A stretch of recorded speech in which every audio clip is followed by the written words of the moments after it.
Welcome to your complete beginner's guide for the DJI AVATA 2. In this video, we're gonna go through everything that you need to know about this drone to get up and flying fast, flying some FPV style footage. Now, whether you are a complete beginner to FPV to even drone flying, or you're a seasoned pro, this video is gonna go through everything that you need to know about this drone, how it works, and how to actually get some good footage when you're out flying with it.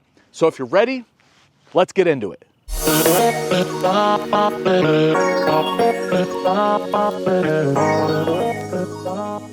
So before we jump into everything about this drone, let me just give you a quick outline of what you're gonna learn in this video. First, we're gonna go over the drone itself, and I'm gonna show you everything that's on the drone. We're gonna go over the controller, and in this video, I'm just gonna be focused on the motion controller. I think this is the best way to get up and running fast with the AVATA 2. Now I'll go over everything on the goggles, and then we'll dig into DJI Fly and the whole UI experience when you have the goggles on and you're flying in this first-person format. And then after we have a complete understanding of how to use this drone, we'll take it off, do the first flight, and show you exactly how to use this drone when it's in the sky, how you use the motion controller, and how you get some good looking footage. And then at the end of this video, we'll dig into some cinematic techniques on how to get better footage flying FPV, and also how you can control your footage to get a better look every time that you're out flying. So if you're ready to get started, let's jump into the first section.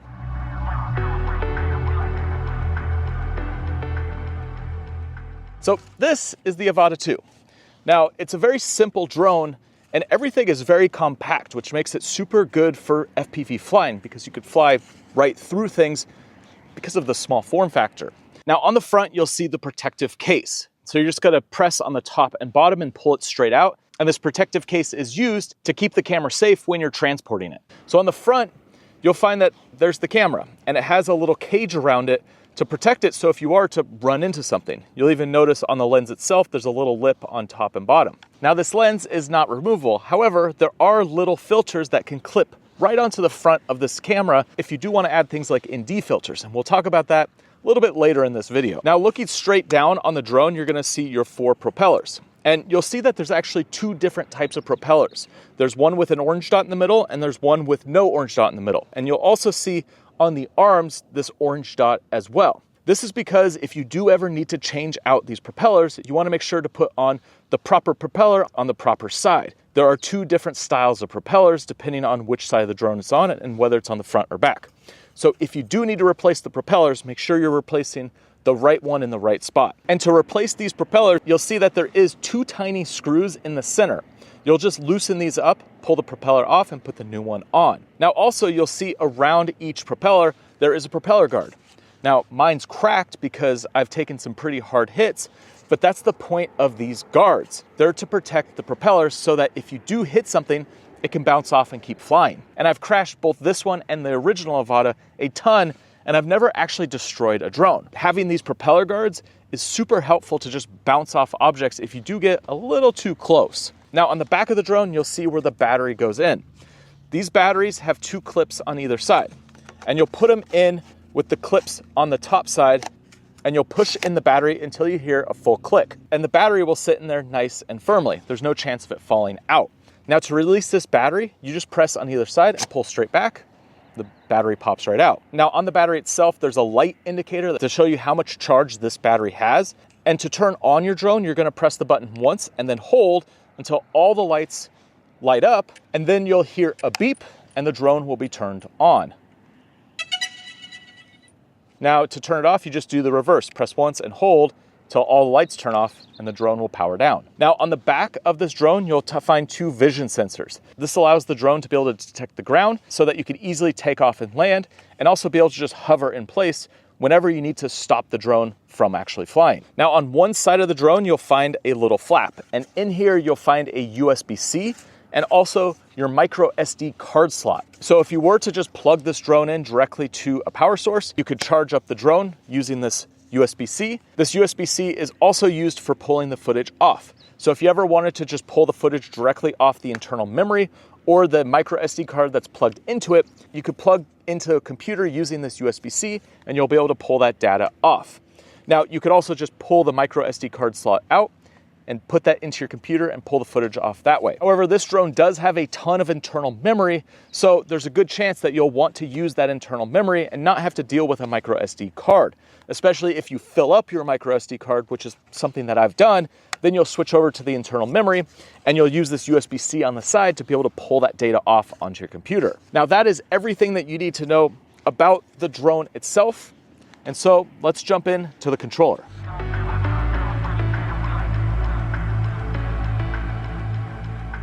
All right, so next let's dig into the controller. So this is the motion controller that comes with the DJI AVATA 2. And this is a small controller that's easy to hand hold, and you can use it in your left or right hand, but it definitely is more set up for right-handed use.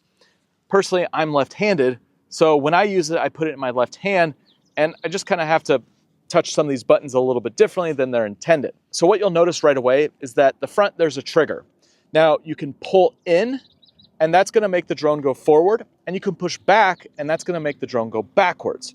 Now this drone, because it's an FPV style drone, its intent is really to fly forwards, and then you control it as it flies forwards. And by controlling it, that's how you create these really dynamic shots. However, one of the benefits of using a DJI AVATA 2 is that you can move backwards if you are too close to an object and you need to slowly move backwards. Now, you can't fly like super fast backwards using the motion controller. However, it is a cool feature that's included on this controller. Now, on the top of the controller, you're gonna find a joystick. Now, this allows you to move the drone in the sky, ascending upwards, descending down. So when you're taking off, when you're landing, or if you just need to change the direction, you can use this joystick to be able to manipulate the drone. And the big thing about this motion controller is that you do use wrist motion to be able to control the drone in the sky. Now, when we take the drone off and we start flying it, I'm gonna show you how this works. But basically, you're gonna pivot your wrist left and right to be able to move the drone left and right. And if you wanna go down towards the ground, well, you're gonna push down with your wrist. And if you want the drone to swoop up, you're gonna pull up. So you're using the motion of your wrist left and right, forwards and back, to be able to manipulate the drone as it flies in the air. And then you use the trigger to actually make it fly forward.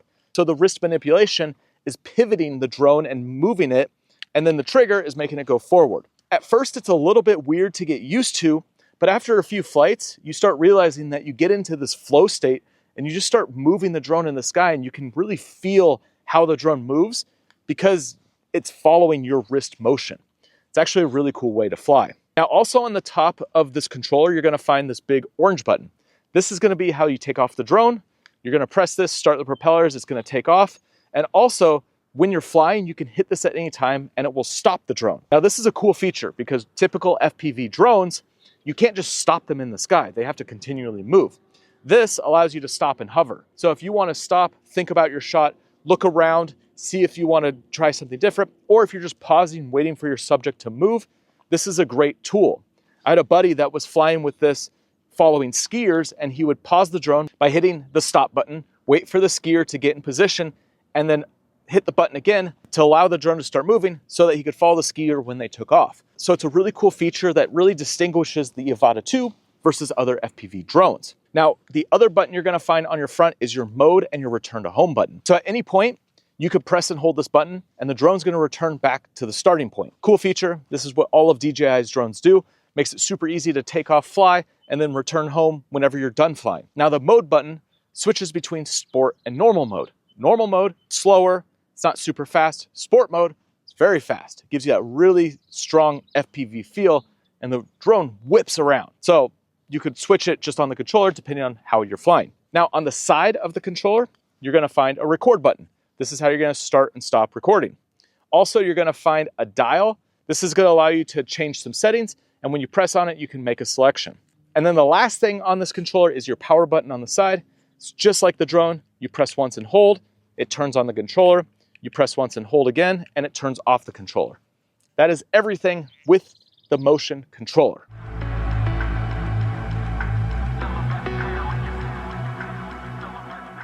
Next, let's talk about this 3 battery charger. Now, this comes with the DJI AVATA 2, and it's an easy way to charge all 3 batteries. They clip in just like your drone. They're not going to fall out. And it's simple. There's only 2 things on this battery charger. You have a power button and you have a USB-C port. Now this port, you plug in a USB-C, it's going to start charging up.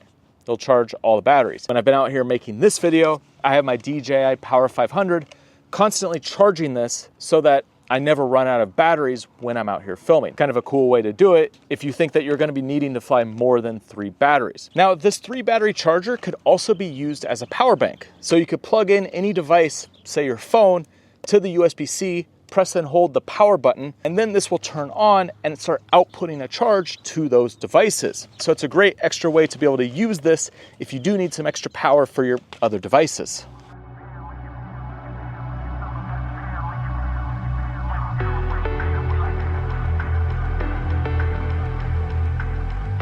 All right, so next let's talk about the headset or the goggles, what you're gonna put on your head. This system is very well thought out and super easy to use because you don't need to hook anything to the headset to be able to fly your drone. At first, when you're activating your drone, you're gonna need to plug in your phone using the USB-C to activate it. But once it's activated and you're out flying, you just need to turn on your headset, your controller, and your drone, and you can start flying. So on the actual headset, what you're gonna find is a strap that connects to the battery. Now on the back of the battery, you'll have a dial that allows you to tighten or loosen the straps, which hook onto your head. Now you're also gonna see the 2 antennae. Whenever you're flying, you're gonna wanna pop these up so you get the best signal. And then on the front of your headset, what you're gonna see are these 2 cameras. So when you're actually flying, and anytime you're flying, you could double tap on the left side of your headset, and you're gonna be able to see what's in front of you. You double tap again and you could go back to the drone view and the menus and all of that. So it's a cool feature to be able to just quickly see what's going on without having to take the headset off. Now on the right-hand side, you'll see 3 dots and this is your power indicator. On the bottom, you'll find your power button and it's just like the controller in the drone. You press once and hold until all 4 lights turn on. You'll hear a beep and then your drone will be turned on. Now above the 4 dots, you're gonna see a joystick and a back button. This is gonna be how you go through all the menus and how you change all of your settings when you're actually in the app and you're working with the drone in the sky. Now inside your headset, you'll have your 2 lenses. DJI provides different sets of lenses depending on what you need for your eyesight to be able to make it clear when you're actually seeing it through the goggles. Now also, there's a sensor and a micro SD card slot right in the center. So when you're out flying, if you want to be able to see all of your data and record it, you'll put a micro USB-C in here. And every time you're out flying, you can record both what the drone's seeing, but also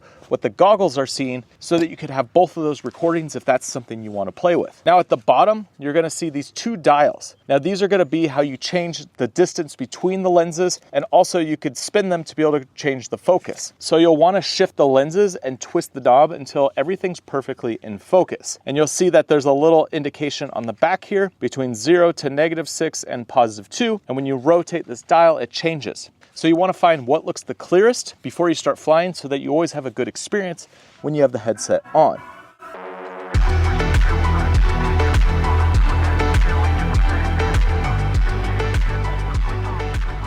All right, so let's jump into everything that you're gonna see in the goggles when you're flying, the UI. And so I'm gonna jump inside here and I'm gonna explore it all with you. Now, before you get started flying this drone, you need to activate it. So you'll need a cable that connects to your phone, you'll need the headset, you'll need to turn it all on, and then you'll need your phone. And you need to download the DJI Fly app. So you'll connect it, you'll go through the instructions on screen. If you don't have a DJI account set up already, go through, set one of those up. It'll take you through the activation process. And then once the drone is activated, you can unplug this and you don't need to use your phone to be able to fly the drone. However, at any point, if you do want to use your phone, you can always connect it via a cable and use your phone as a screen versus using the headset. This might be a way that you want to fly if you don't want to have the goggles on wherever you're out flying. Or if you want to be able to see what's going on in the goggles and have someone else looking at your phone Well, you can connect a longer cable and be able to have both going on at the same time. Now, there's also a cool feature when you pull down, you could scroll over to live view via Wi-Fi on mobile device. You can click this, and now you can connect via Wi-Fi so that somebody could have a phone with the live view of what's going on, and it could be sent without having this cable attached. So some different ways that you can view the screen when you're out flying.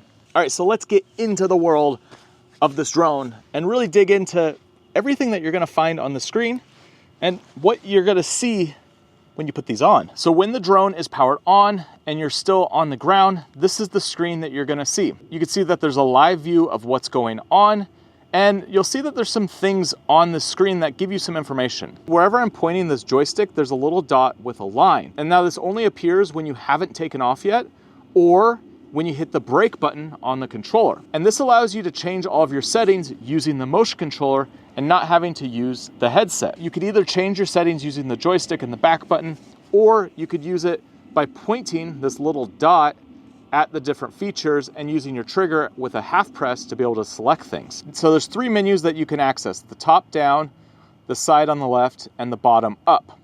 And we'll go into those in a minute, but I just want to show everything that you're seeing on the screen. So you'll have some indications here in the lower right-hand corner. This tells you what's going on with the drone. Right now, I haven't taken off yet, so it just gives me a little warning. Now below that, you're gonna see the battery of the headset, so it's at 94%. You're gonna see how many satellites are connected. Right now I have 20. It's gonna bounce around, 21. Now it's gonna show you which data you're viewing the screen at. Right now it's 22 megabits per second.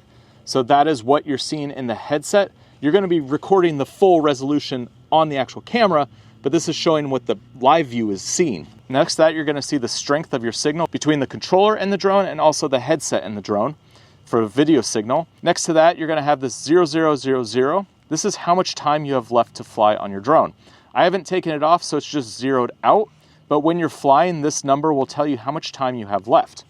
Now next to that is your battery indicator for the drone itself. So right now I have 81% on the Avata 2, 94% on the headset. Now I just got a warning that my aircraft processor is gonna be overheated. So I'm gonna take this off, get it into the air, and we'll continue this.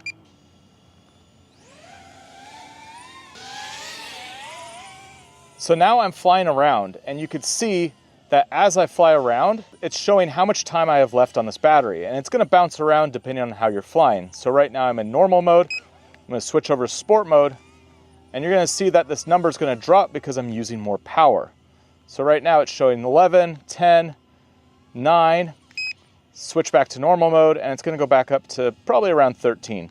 So it's just a quick indication to be like, I got roughly 10 minutes left. That's kind of what it's for. So we're gonna pause the drone over here above these flowers, and when I hit the orange button on the controller, it goes into this pause mode, and the aircraft is just gonna hover. So now, we're gonna see a few things over here on the left-hand side. You're gonna see how much space you have between the drone and the ground. So the ground's around 10 feet below me. You're gonna have the distance away and the height away from where you took off from. Now also, you'll have these miles per hour. This is gonna show how fast you're moving either forwards or up, and this is gonna change depending on how you're flying. Now in the far left corner, you're gonna have your indication of mode. Right now it's in normal mode. I could switch that over to sport mode using the mode on the controller. However, because I'm braking, the drone's not doing anything when I move this motion controller around. Even when I use the joystick, it doesn't do anything. So let's go into these different menus so I could show you all the features that you have available. So in the top, we're gonna half press, and it's gonna pull down this menu. Now with any of these, I could also use the headset and pull down on the joystick and pull up to bring it away. And then I press down on the joystick here to make a selection, and then I use the back button to move backwards. Sometimes it's easier to use the headset, but if you just wanna make a quick change, put it into brake, select using the motion controller. So if you're using your right hand, you don't have to take the hand off to adjust. So let's pull down the menu. On the top menu, you have record. This is gonna record for both the camera and also the headset. Now next to that is your enhanced display. And you can see when I turn this on and off, it gets brighter and it gets a little crisper. So I like to fly with this on just so it's easier to see what you're doing. Now head tracking is pretty cool. You can turn this on, and now when I take it out of braking, I could use my head to look around what the drone is seeing. So as it's just standing there in the sky and I'm not moving it, I can look around and see what's going on and see the area that I'm around. And then you're gonna fly using that dot out in the distance, and as I pull, it's gonna move towards that dot, but I could still use my head and look around even though the drone is flying in this one direction. I'm gonna hit brake again, pull down my top menu, turn off head tracking. So just an interesting feature to be able to look around as like an experience, like to see what's going on around you and have the drone move in a single direction without affecting the drone moving in that direction. Let's pull down this menu again. I already showed you the share to live stream via Wi-Fi, and then there's also the easy acro mode. So we'll dig into the easy acro later. These are just some fun moves like flips and things that you can do automatically using this drone. And then last is the brightness of the screen, so you could bring this up or you could bring this down. Now let's put this menu away. I'm gonna switch to using the headset. I'm gonna pull right on the headset, and now you have this deeper menu on the side. At the top, you're gonna have your status. So this shows all the information about the DJI AVATA 2. You have your album. So this is all your previous recorded footage. You could go through and see all your photos and videos in here. Next, you have your transmission. This is where you can adjust some different settings when it comes to what you're viewing on the headset and also what your audience is seeing. There aren't really any settings that I've had to adjust when I'm out flying this drone. Now, the next underneath transmission are your deeper settings. So you have safety, control, camera, display, and about.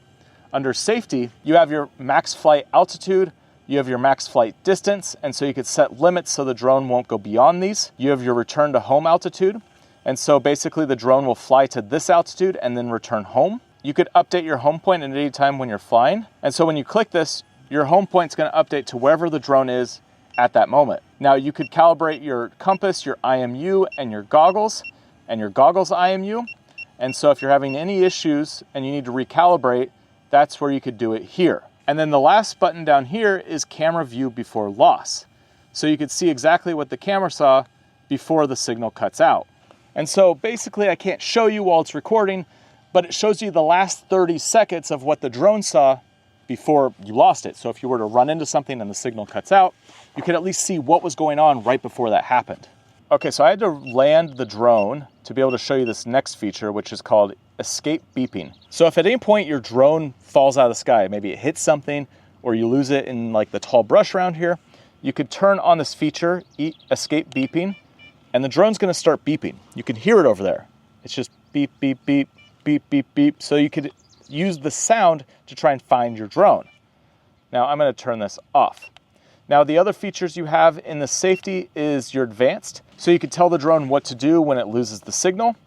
Mine's set to return to home, but you can have it hover and you can have it land. And then there's an emergency propeller stop. So when you turn this on, you could press the lock button 4 times and the drone propellers will stop in case of an emergency. Let's take the drone back off. So I'm gonna double click the orange button to start the propellers. I'm gonna fly in normal mode, and then I'm gonna press and hold. The drone will take off, and then I can start flying using the motion controller. I'm gonna brake it again, and let's go back into the menu. So we're gonna go back into our settings, go to control, and now this is everything about controlling the drone. So you have your motion controller, and this will show you the different features that you have for the motion controller. So there's some instructions here on how to use it, and you could also switch which hand that you're flying in, so if you're right-handed or left-handed. Now, there's some gain tuning. Now, this is super useful if you want to change any of the speeds that your drone is flying in normal or sport mode. And so go through here and tweak these if you want them to move a little bit faster.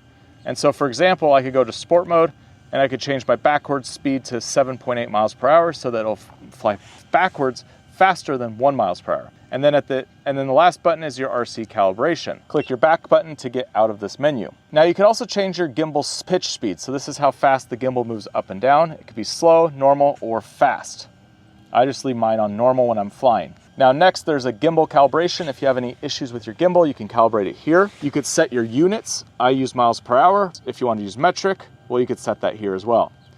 Now there's a turtle mode. So if your drone ever flips upside down when you're flying, and you need to flip it over, you go in here and click the turtle mode, and the drone will automatically flip for you. Now there's also a beginner mode, makes it so that it limits what you can do, so that if you're a true beginner, it makes it a lot easier to fly to get the feel of how everything works. And then there's also a tutorial here for your goggles. So that's everything under control, and next is camera. And this is everything about the camera itself. And there's a lot of information in here, and a lot of these I'll go over in a minute because there's actually another place where you can access all of these. However, in here you could set your grid lines. It comes with it off, but I like to fly with my thirds on, or you could fly with a center marker. It just depends on what you want to use when you're out flying. So I'm going to turn on the lines, and then you can see that they're displayed when you're out flying. Now also in camera, you could show your center point. So you can turn this on or off. You're going to see your storage, and this is where you'll switch between SD card or your internal storage. And also this is where you could format your SD card or your internal storage. Now under advanced camera settings, this first option is to record both what's on the drone and also what you're seeing here in the headset. So I have mine set to both because I always want both. And you could turn on camera view recording here as well. Now, auto record on takeoff or landing. This is a cool setting so that every time you take off, the drone will start recording. Well, apparently my drone was almost out of battery. It's at 5%. So it was auto going into this landing mode where it's gonna slowly descend and just land. So let me swap out the battery. So I'm gonna double press on the orange button, start the propellers. It'll pop up with this safety tip. I'm gonna fly normal mode, double press again, motor start, press and hold. The drone's gonna take off. It's gonna auto start recording for me, and I'm gonna fly it over here again. And then I'm gonna hit the brake button, which is the orange button. And now the drone's just gonna hover as we finish up talking about all this on-screen data. So we're back in the advanced camera settings. You could set up your color here. I like to shoot with D-Log M. This is 10-bit D-Log M, so it's better to color grade. But if you're not gonna color grade, I would just shoot in the standard. Now underneath that, you have sharpness and noise reduction. So you could turn this up or you could turn this down. If you're looking for more of a cinematic shot, you might bring your sharpness down and then you could apply it yourself later in editing. Right now, mine is just set to 0, but I'll tweak these depending on what I'm filming. Now also there is an anti-flicker mode. I just have mine set to auto, so if there's flickering in your footage, you could set this. And then there's also this option for video subtitles. Now under display, this is everything that you're seeing in the headset. So your brightness, your display scaling, so you could change this. And you could make it smaller or bigger. I just keep mine at 100%. There's a button for home point, so that whenever you're flying, you see an H on the horizon, that's your home point. There's a button for goggles defogged, which when this is turned on, there's a little fan that's gonna continue to run to keep it so you don't get fogged up in the goggles. There's a real view. You could switch between 2D or 3D. And then you could also set up picture in picture. And picture in picture allows you to see what's going on in front. So I could see what the drone's doing over there while also still seeing the drone shot. So that's everything in that deeper menu, but let me show you what the last menu is when you pull up on the screen. So when you pull up, this is your camera settings. And over here on the far left, that switches between photo and video mode. You have your auto or manual mode. So if you want to fly full manual, control your camera settings, you'll switch this over to manual. Right now, mine's just set to auto because that's the easiest way to film this kind of video. I'm just trying to get a good image. Auto works pretty well, but if you're in a situation where the exposure and the color is fluctuating, switch it over to manual and you can have full control over your image. Now you could set your ISO, your shutter, and your exposure compensation, which is EV.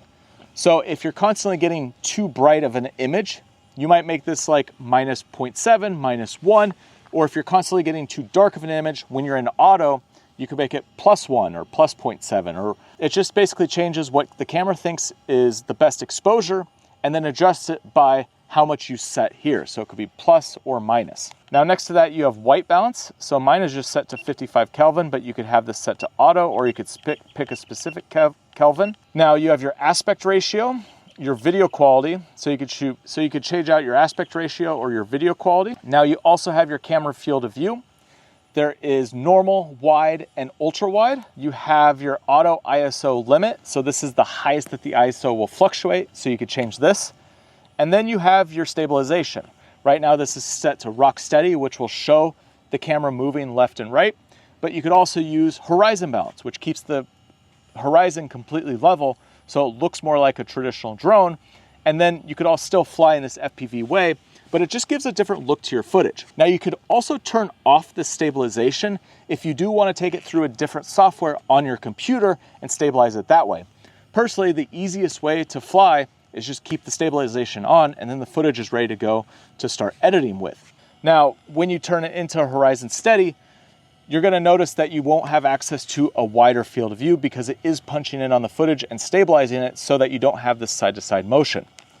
With rock steady, you have access to all the different fields of view. So that's everything in the headset. So let me take you through the whole process of how you actually fly this drone to be able to get some good looking footage.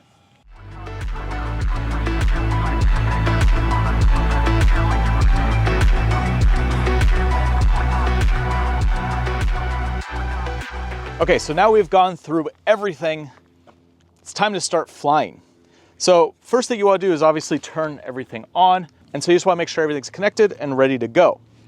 Make sure there's no snakes around me because there is one right over there. Now to take the drone off, you're gonna double click on your brake button and then the propellers will start spinning, but the drone's just gonna stay here.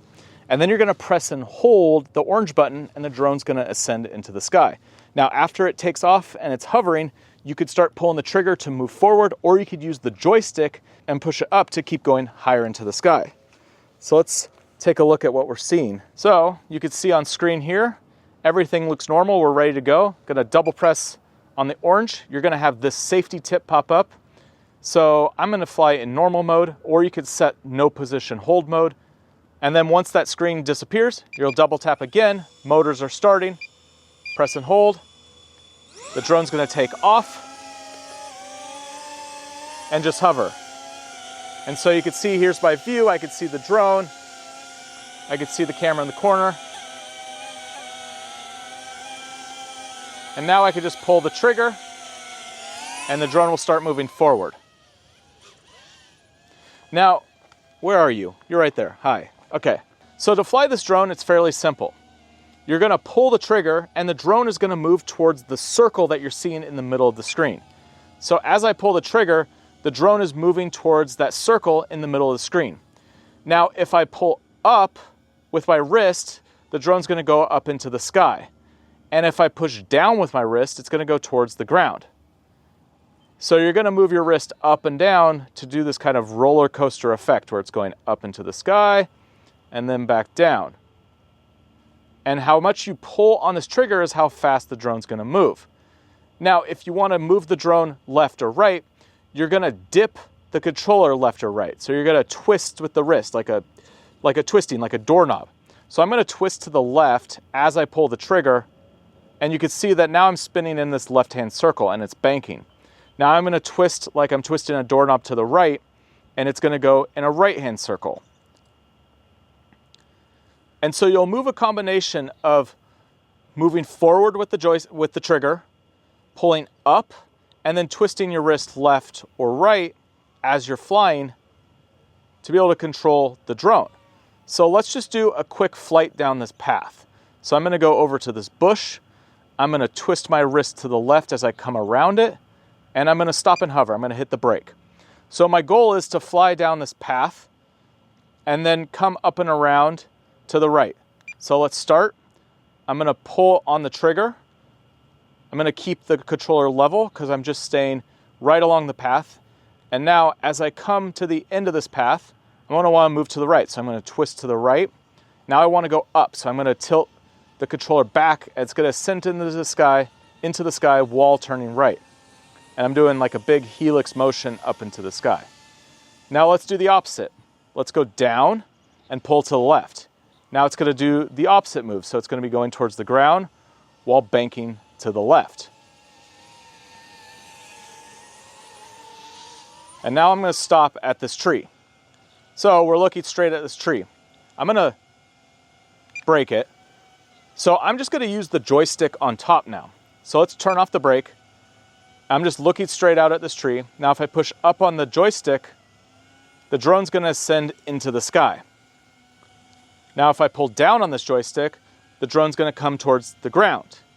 Now if I pull right on this joystick, it's gonna slide to the right.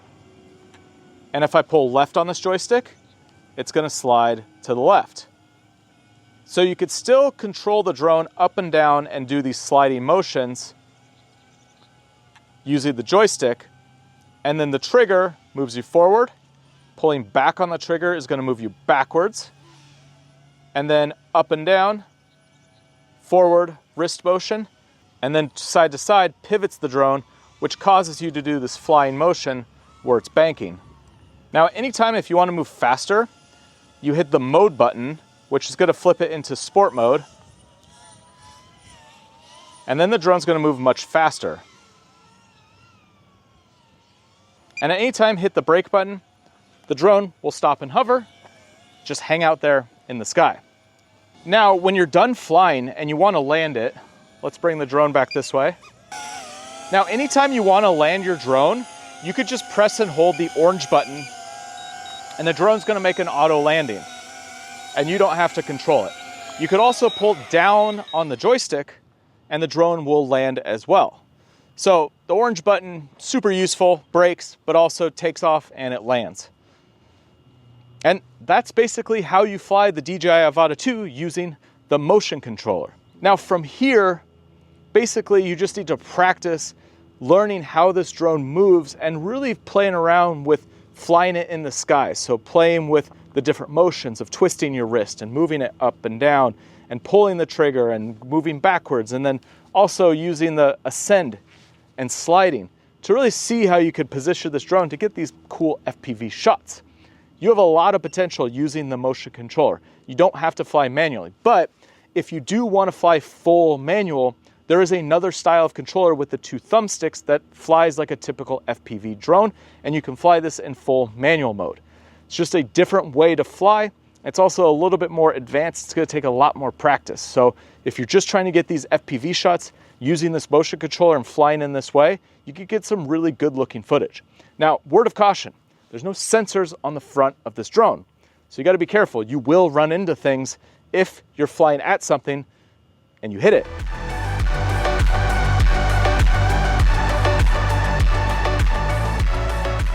Now what I want to show you is the different ways that you could use this drone to shoot. So the wider field of view versus the more narrow, and also the different levels of horizon stabilization that you have. So this is rock steady with the ultra wide mode. And so I'm going to fly the same path with each mode just so you could see how much of a difference there is between them.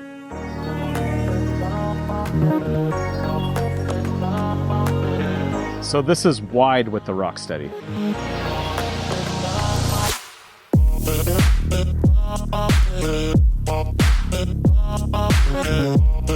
So this is normal with the rock steady.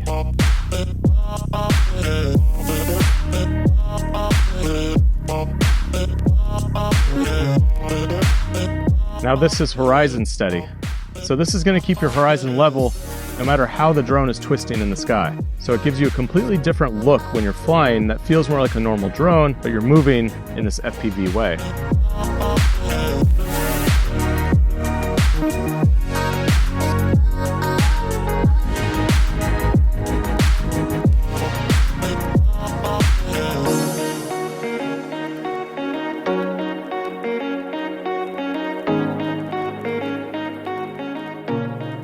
Now you also have 2 modes. So I'm going to turn on sport mode. So you could click the mode button on the controller and then it goes faster.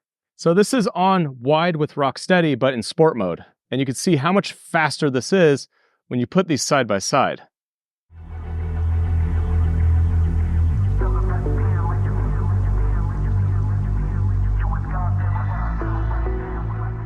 Now with this drone, there's not a whole lot of automation because it's an FPV drone. However, there are these Acro shots.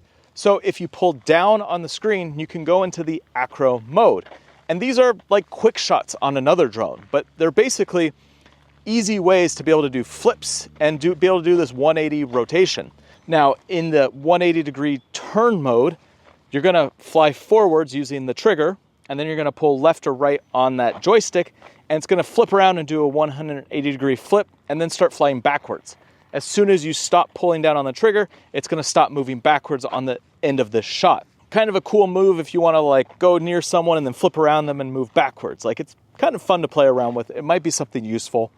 Now the flip mode, so you're gonna pull on the trigger to fly forward, and then you're gonna pull left or right, up or down on that joystick, and then the drone's gonna automatically do a flip. So just a fun way to fly if you wanna do some flips. That's basically it for automation. The only other thing is return to home, which is obviously a safety feature, but at any point during your flight, press and hold the return to home button. The drone will ascend into the sky to this level that you set it at, and then it's gonna fly all the way back to the home point, and then it's gonna drop down and land.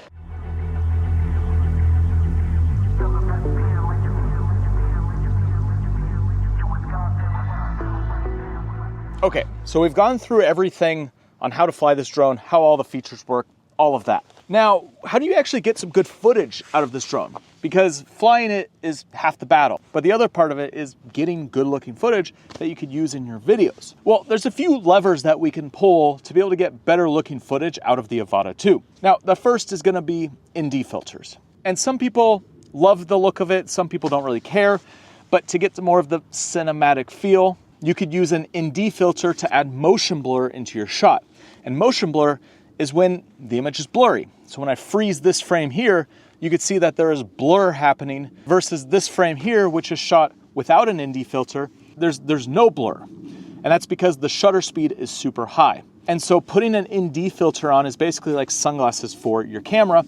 And when you're flying in this way, you see lots of motion because you have motion blur in your shot.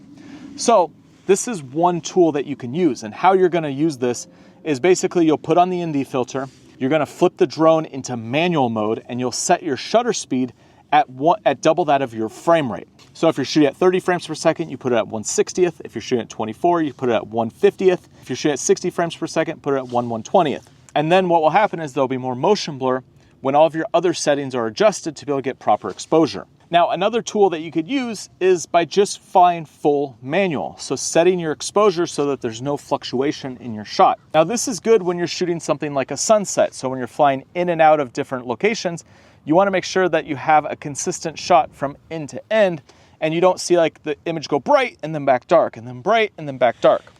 So by controlling your image, you're gonna be able to get better looking footage so you don't see a variance in your exposure or your white balance by setting a specific white balance when you're out flying. And now the third way to get good looking footage is by flying close to objects. This is a big factor with FPV footage.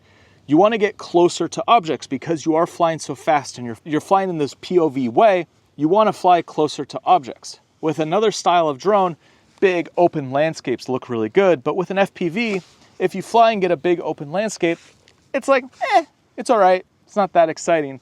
But when you're really close to objects and you're flying around and you're moving up, down, left, right, and going through objects, that's where FPV drone footage really stands out. So one of the things that you're gonna wanna learn is how to fly closer to objects and do it in a safe way so that you could get these dynamic looking shots. And the fourth way that you're gonna be able to get good looking footage from this drone is really follow the story.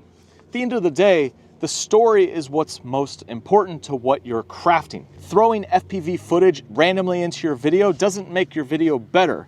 However, if there's a scene where using an FPV drone is gonna make sense and the style of footage really makes sense, well, then it's gonna enhance what you're crafting. And so, for example, I was out doing some overlanding with my buddies, and there was this moment where we were stuck on this hillside with all this sand, and we wanted to amp up the energy for this moment.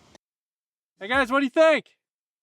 So we're coming down this trail, and there's this really cool spot that we want to go film. I think it might work well for what we're trying to do here, but there's a giant hill in the way.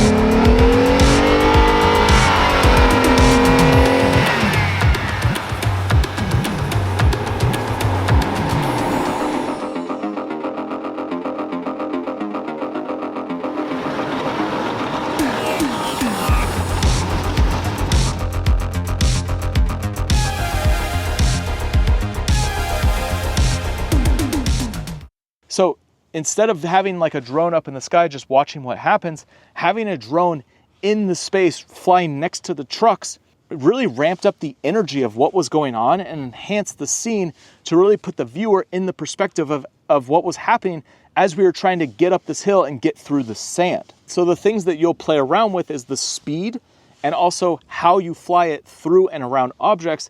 That's going to help enhance your story. But always think through when you're filming, will this help tell the story? Or is this style of footage actually gonna hurt the story? It's distracting having this FPV style where the horizon's dipping and you're moving really fast. Sometimes it's not needed. Sometimes you just want a normal style drone up in the sky, just getting a nice wide shot, moving really slowly.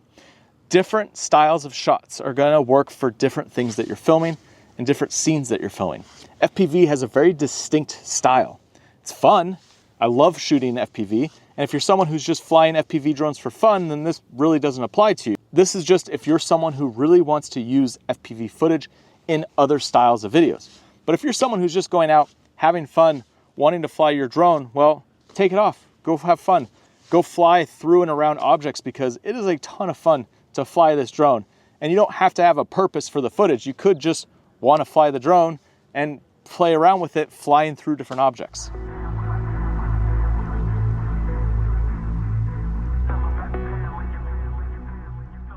Now for this next section, I want to dig into how you color grade D-Log-M footage. So if you're someone who wants to get the most dynamic range out of this camera, you're going to want to shoot in D-Log-M and then color grade in your editing software.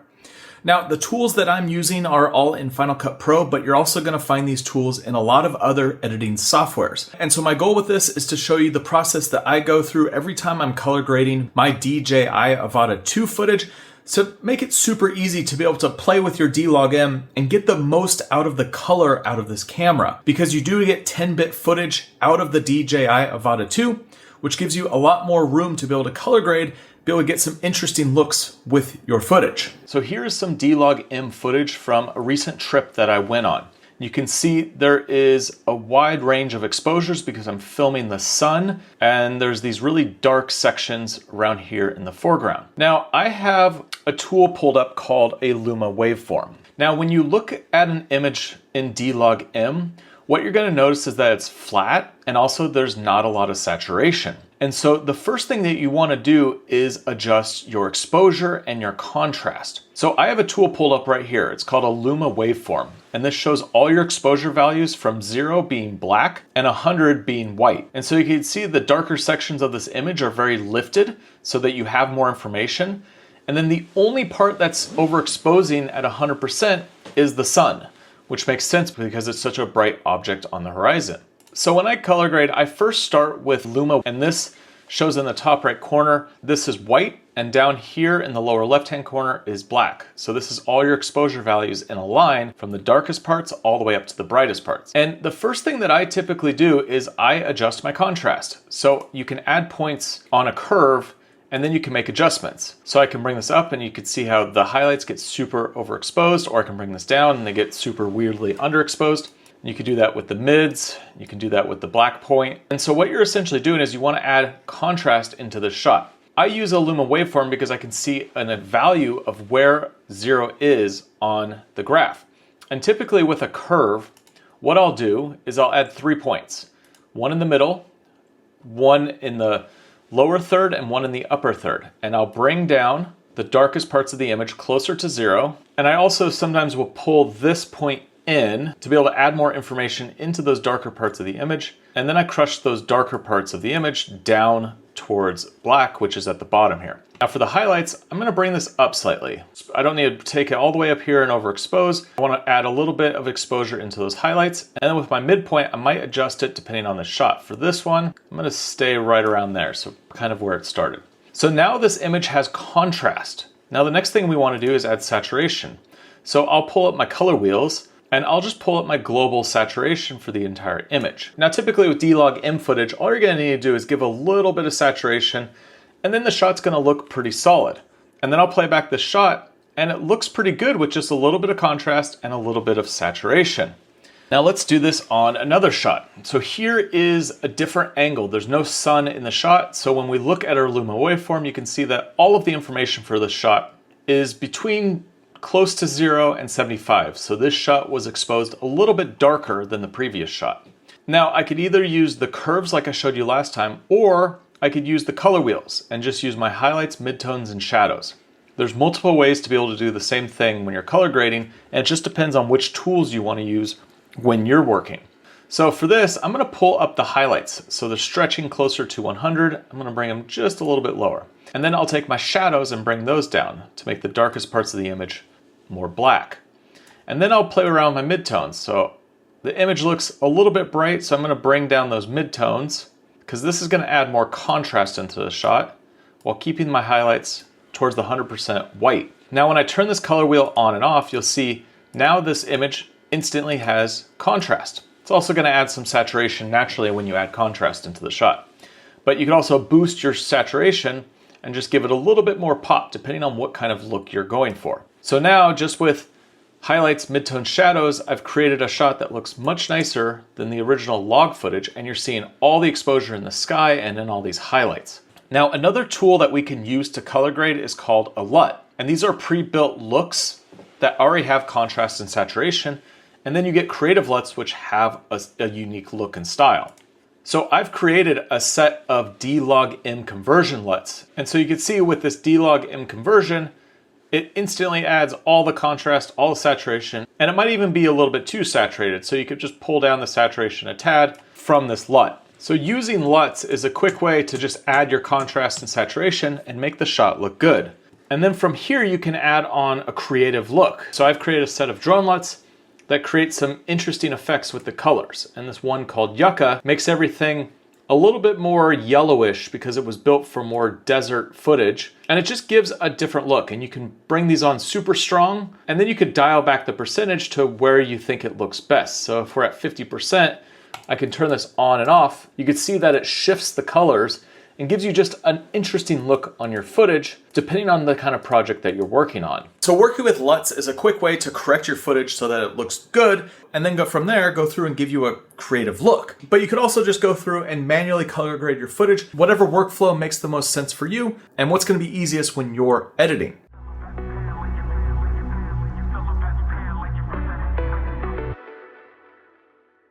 The DJI AVATA 2 is a super fun drone to fly. Hopefully this gets you up and flying fast so that you can take off and create some really cool FPV footage without having to do a ton of practice to get these shots. For me, I love the way that the FPV footage looks, especially when it's integrated nicely into a story where the FPV footage really fits in.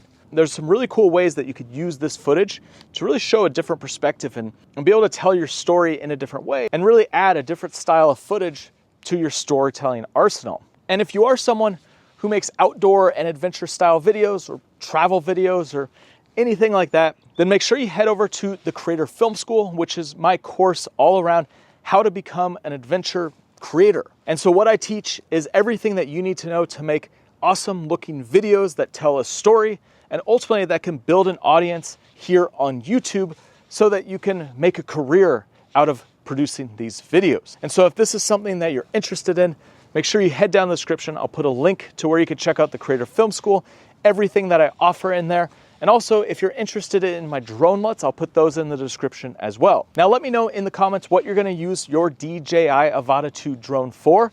And if you wanna see any other videos about using this as a storytelling tool, let me know in the comments. But next, you should check out this video right here, which goes through a complete breakdown of how to make an adventure video from start to finish. I'll see you over there.